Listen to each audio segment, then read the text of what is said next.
کہتا ہے میں بھی اطاعت کرتا ہوں، وہ بھی اطاعت کرتا ہے، مذہب میں ہے یہ چیز، یہ اطاعت نہیں ہے، یہ پرستش ہے۔ دین کی اطاعت ایک نظم اجتماعی کے تابع ہوتی ہے، آج کی اصطلاح میں اس کو اسٹیٹ یا مملکت کہا جاتا ہے۔ وہ اتھارٹی جو خدا کے قوانین کو عملاً نافذ کرے گی، اس کی اطاعت خدا اور رسول کی اطاعت کے بمنزلہ ہو جائے گی۔ کہا کہ وہ یہ نہیں کہے گا کہ تم ملائکہ کو، بلکہ وہ یہ بھی نہیں کہے گا کہ نبیوں کو بھی تم ارباب من دون اللہ بنا لو۔ یامرکم بالکفر بعد اذ انتم مسلمون۔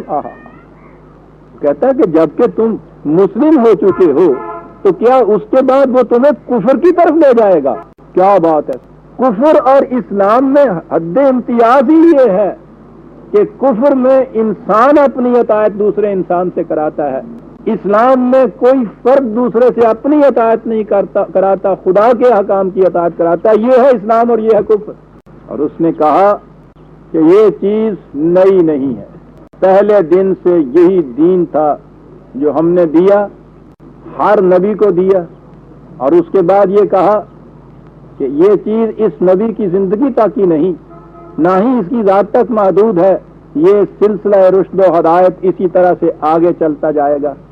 ہر نبی نے اپنی امت کو یہ دین دیا، جاتے وقت اپنی امت سے یہ کہہ گیا کہ اس کے بعد پھر میرے جیسا اور رسول بھی خدا کی طرف سے آئے گا، وہ بھی یہی دین تمہیں دے گا، اس لیے کہ اس دوران میں اس دین میں انسانی خیالات کی آمیزشیں ہو جائیں گی، اس میں تحریف ہو جائے گی، الحاق ہو جائے گا، وہ پھر آئے گا، خدا کا منزہ دین پھر پیش کرے گا۔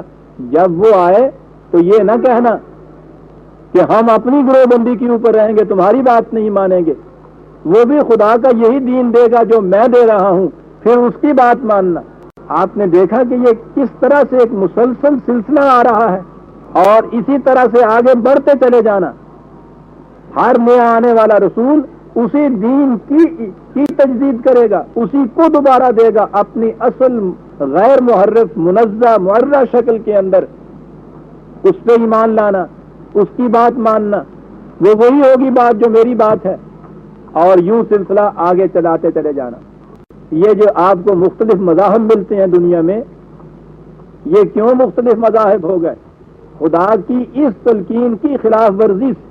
پہلے نبی کی امت نے یہ سمجھ لیا کہ ساری سچائیاں ہمارے پاس ہیں، حالانکہ نبی کی دی ہوئی سچائیاں ان کے پاس باقی نہیں رہی تھی۔ جو دوسرا آیا انہوں نے اس کی مخالفت کی، قرآن نے کہا تھا کہ اس کی مخالفت نہیں کرنا، وہ بھی ہمارا ہی دین دے رہا ہے۔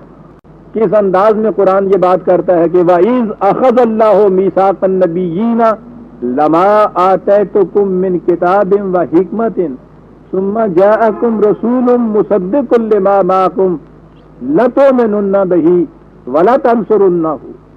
یہ عہد لیا تھا خدا نے، یہاں میثاق النبیین ہے، اس کے معنی ہے وہ عہد جو نبیوں کے ذریعے سے ان کی امتوں سے دیا گیا۔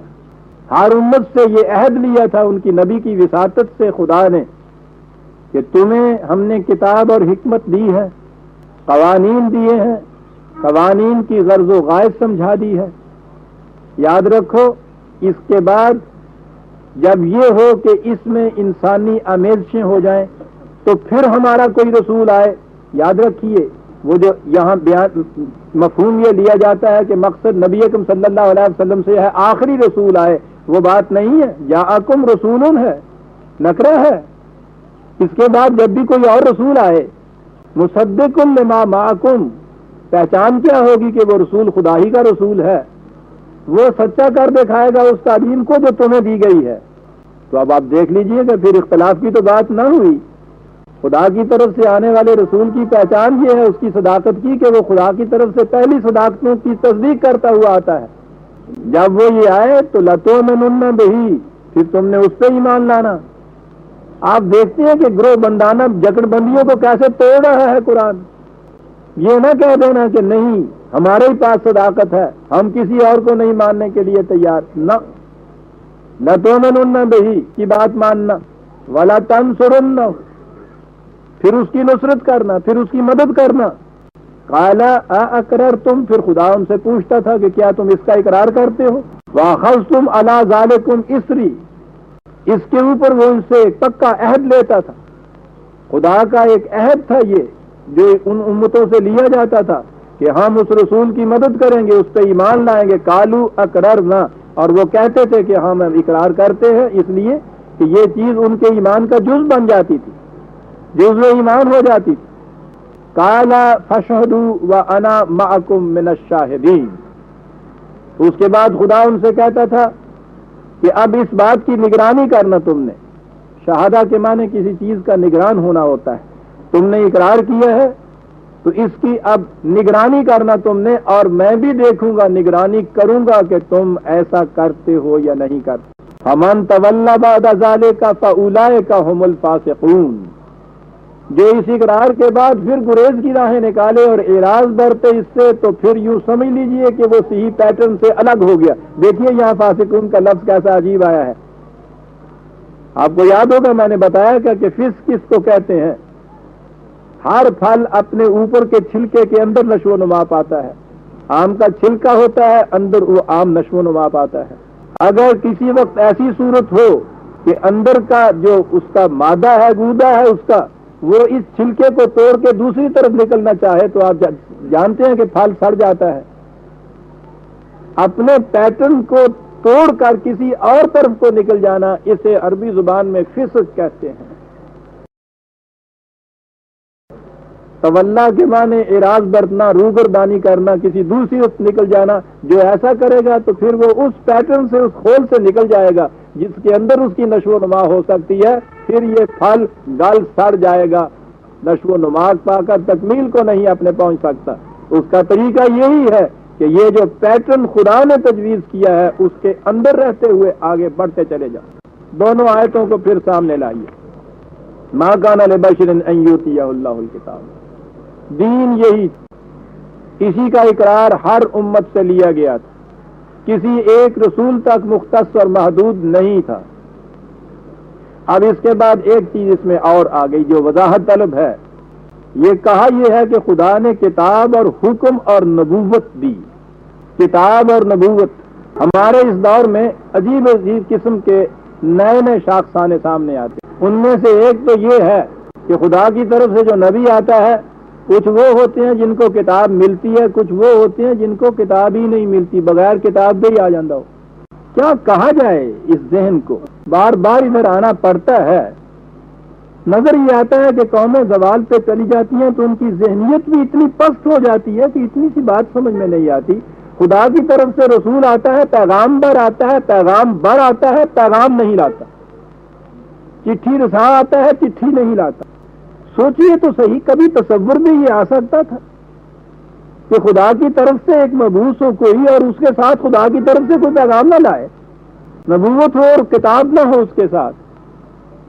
اور یہ چیز میں صرف منطقی دلیل کی بنا پہ نہیں کہتا. قرآن کریم نے تصریح کی ہے خود کہ ہر نبی کو کتاب دی گئی تھی. پھر حوالہ لکھ لیجئے 2/213. جی ہاں. کان الناس امۃ واحدۃ فبعث اللہ النبیین مبشرین ومنذرین وانزل معهم الکتاب. نوع انسانی ایک امت واحدہ تھی، انہوں نے اختلاف پیدا کیے، ٹکڑے ٹکڑے ہوئے، خدا نے انبیاء بھیجنے شروع کیے. مبشر تھے، منذر تھے. وانزل معهم الکتاب، تمام انبیاء کے ساتھ کتاب بھیجی ہم نے. بات ہی صاف ہے. خدا کے احکام کے بغیر نبی کرنے کے لیے کیا کرنے کو آئے گا؟ پہلی چیز تو یہ تھا جو یہاں مغالطہ کیا گیا. نبی آتا ہے، کتاب نہیں ساتھ. قرآن کریم کی واضح اس قدر بصراحت بیان کی ہوئی تعلیم کے خلاف ہر نبی کے ساتھ کتاب قرآن کہتا. نہ کہتا ہوں، نہ بھی کہتا تو بات واضح تھی، لیکن قرآن تو وضاحت سے کہہ رہا ہے. پہلی چیز تو یہ. اگلی چیز والحکم، نبی صاحب حکم ہوتا ہے. یہاں حکمت نہیں کہا، حکم کہا ہے. یہی ہے جس سے حکومت ہے. حکومت تو ایک اصطلاحی چیز ہے ہمارے ہاں، اصل میں اس کے معنی ہوتے ہیں قوت فیصلہ، ججمنٹ، اور اس کے پھر اس کو ایگزیکیوٹ کرنا، فیصلہ دینا اور پھر فیصلے کو نافذ کرنا. آپ کے ہاں آج کی اصطلاح میں ایک مقننہ ہوتی ہے، ایک اجرائیہ ہوتی ہے، ایک لیجسلیچر ہوتی ہے، ایک ایگزیکٹو پاور ہوتی ہے. قانون ساز، اگر کہیں قانون ساز اسمبلی، قانون ساز ادارہ، قانون بنانے کے اختیارات تو ہوں لیکن قوت نافذہ نہ ہو، آسانہ ہو تو